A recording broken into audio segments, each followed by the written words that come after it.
If you live in the South, you're probably used to dealing with excessive temperatures in the summertime. But lately, it's been next level. And whether you have experienced it before or this oppressive heat is new to you, let's talk about staying healthy when it's too hot to handle. Healthy isn't just what you do, it's who you become. I'm Dr. Vickie, and this is Healthy Looks Great on You, a lifestyle medicine podcast to help you reclaim your energy, your focus, and your well-being. Life tested, doctor approved. We've seen extreme heat advisories in places that are normally quite pleasant. And truthfully, when I see the high temps in some regions of the country, I've thought, yeah, that's normal for us. But the truth is, what's normal makes a difference. Those of us who are used to living in places where kids fry eggs on the sidewalk for fun can adapt to some degree, but these degrees in some areas are breaking records with high temps that are 20 to 30 degrees above normal. And it's hotter than I ever remember here. Although, in the summer of 1972, Burt Reynolds filmed a movie in my hometown. I landed a small part in the movie, but it later got cut. My short acting career ended before I turned 10. That particular summer, it was 106 degrees Fahrenheit. And when they interviewed Burt Reynolds and asked him what he thought about the South, he said, "It's like working in an oven." He's not wrong. And the United States isn't the only part of the world currently frying. Europe and Asia are busting the mercury out of the top of the thermometer too. And it's been deadly. It's hot out there. We aren't going to meteorology school, but you're probably familiar with the term heat dome. And if not, you've probably felt the effects. This high-pressure air traps heat and prevents clouds from forming. Kind of like those infrared lights over French fries. It keeps things hot. And it can be worse for your health than fast food. Well, maybe, depending on how well you take care of yourself. So today, we're going to learn how to do exactly that. When it's so hot, you should probably stay in the air conditioning if possible. But when you have a job to do, listen up. Now, if you haven't watched VeggieTales and seen the episode about Josh and the Big Wall, this might not make sense. But the animated version of the Walls of Jericho features French peas as guards of the walls. It's VeggieTales, okay? They're all vegetables, so stay with me. And besides, French peas are definitely healthier than French fries. My favorite line in the movie, and me and my kids still often repeat it even though they're grown, is the taunt from the peas that says, "Perhaps out in the hot, hot sun, perhaps you've dehydrated?" Forgive my French accent, but dehydration in the blazing sun is no joke. It's one of the biggest risks of excessive heat. So now let's go to mini medical school and talk about it. If you're out in the heat, you need to be drinking water. A lot of water. Ideally, cold water. Because drinking cold water chills you from the inside out. So add plenty of ice to your water because it's going to melt quickly. And take a sip at least every 15 to 20 minutes. But don't overdo it with plain water because if you chug more than 48 ounces of water in an hour, you can actually dilute your body's salts. Our bodies live in such delicate balance. If water had a warning label like medications do, it might say, may cause abdominal bloating, increased urinary frequency, and if used improperly, electrolyte imbalances and even death. So you should get about 24 to 32 ounces of water in an hour, but less if you're just chilling by the pool. 16 ounces an hour should be adequate for lounge lizards. You know, I'm not a fan of tracking and measuring. That's more exhausting than mowing the yard in July. Your body is designed to tell you what to do. And your brain will just start shouting, "I'm thirsty," if you get behind on dehydration. But don't you just wish there was a gauge like the one in your car that lets you know when the tank is getting really low? You have 25 minutes until empty. Actually, you don't need that either. Just look in the toilet after you urinate. If your urine is dark yellow, that means it's concentrated and you need more fluids immediately. And if it's really dark, that's like the big E light blinking on your dashboard, and you better find a place to fill up now because your tank is dangerously low. When your fluids are nicely balanced, your urine will be the color of pale lemonade. Lemonade is a good color to keep in mind for assessing hydration, but it's not the ideal fluid to drink for hydration. Sugar-sweetened beverages actually slow down the hydration process in your body. Better to drink water or sugar-free electrolyte-enhanced drinks. Or one of the best hydration drinks is coconut water. This contains natural sugar, which is better, plus it contains potassium and sodium, which happens to correlate nicely with what you're losing when you sweat. Sweating buckets is your body's way of trying to keep you cool. But like the electricity running your air conditioner, there's a price to pay. Last week we talked about electrolyte replacement solutions, when you need them and when you don't. And here's the deal, when you're sweating a lot, that's when you need them.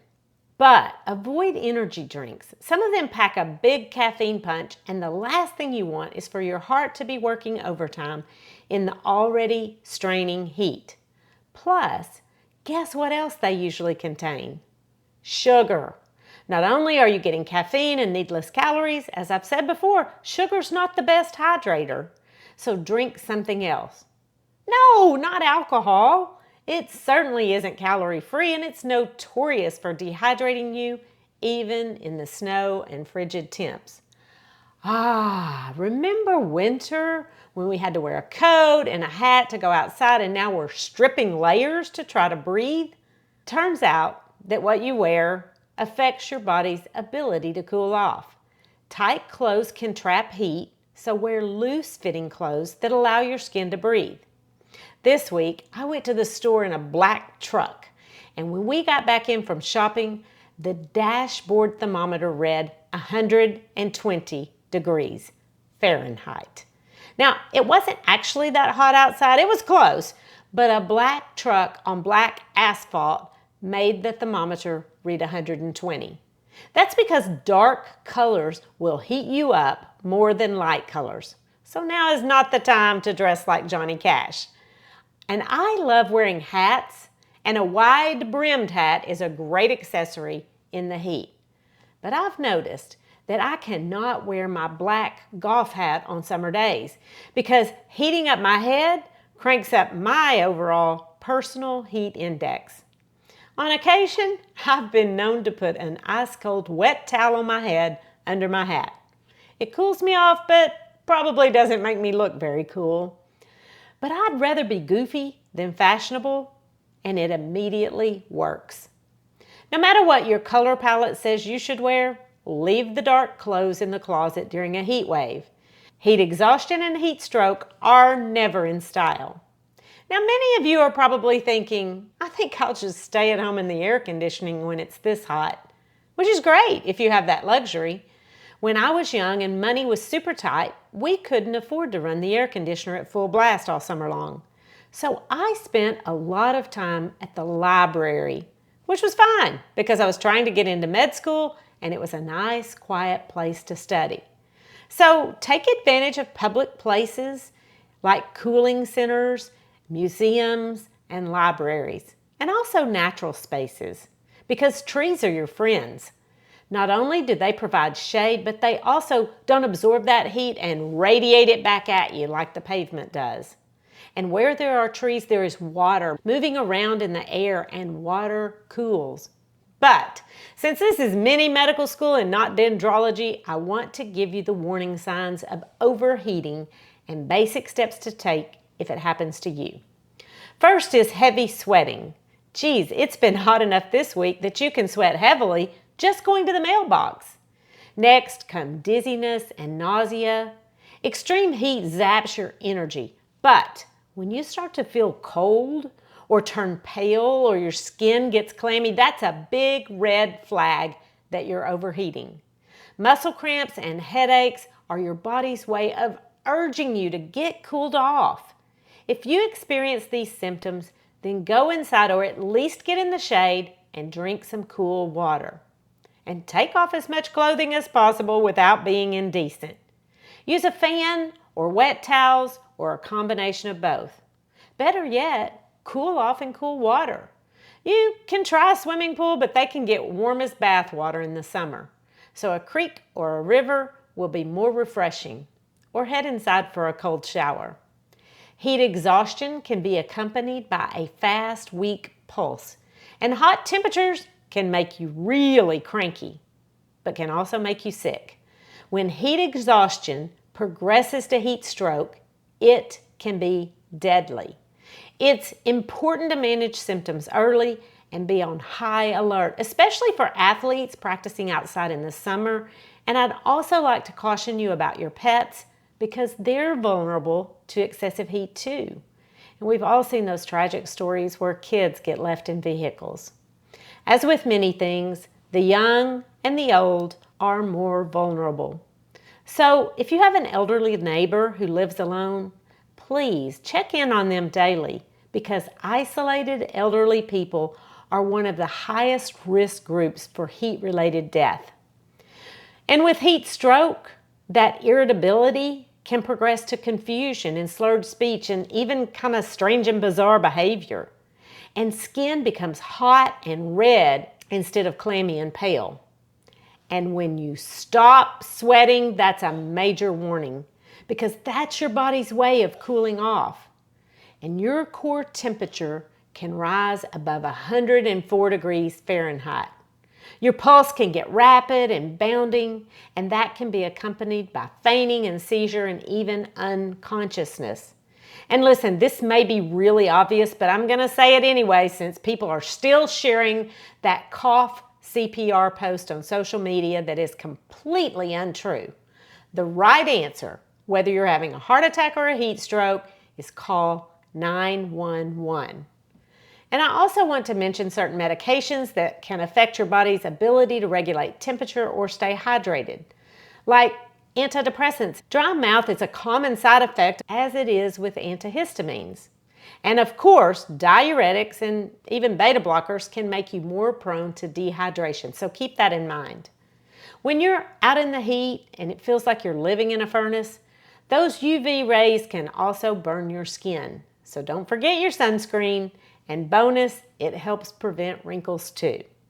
When I was in medical school, we used a lot of mnemonics and silly associations to help us retain enormous amounts of information. So here's one to help you remember what to do in extreme heat. Sip, strip, dip, and chill. You know, kind of like stop, drop, and roll if you're on fire, but this one's when you're baking in the heat. Sip, cool water often. Strip, keep it PG, but wear light-colored clothing that are loose-fitting. Dip, jump into water or take a cold shower. Or if you're not afraid of looking ridiculous, wear a wet rag on your head like George Washington's wig. And chill. Get in the shade, go into the air conditioning, and be cool. Sip, strip, dip, and chill. And if you experience or witness signs of heat stroke, be safe and call 911. In this extreme heat, it's important to be informed and take precautions. Stay cool and stay healthy because healthy looks great on you.